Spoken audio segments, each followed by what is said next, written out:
High বন্ধুরা, আমি সঞ্জয় আর আমি তোমাদের নিয়ে যাব কলমের 12 মাসে কাঁঠাল গাছের কিভাবে চারা বসানো এবং নতুন বাগান কিভাবে তৈরি করা হয় তার ভিডিও নিয়ে।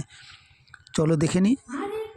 কাঁঠাল গাছের কলম দেওয়া এবং নতুন কাঁঠাল বাগান।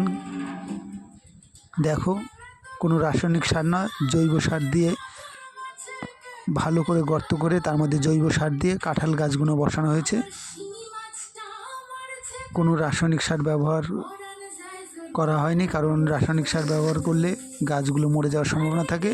তাই জৈব সার দিয়ে কীভাবে কাঁঠাল বাগান করা হয়েছে চলো দেখে নিই আমার এই ভিডিও।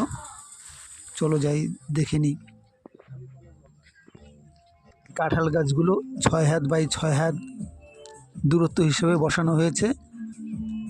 দেখো, জৈব সার দিয়ে, এখানে কোনো রাসায়নিক সার না।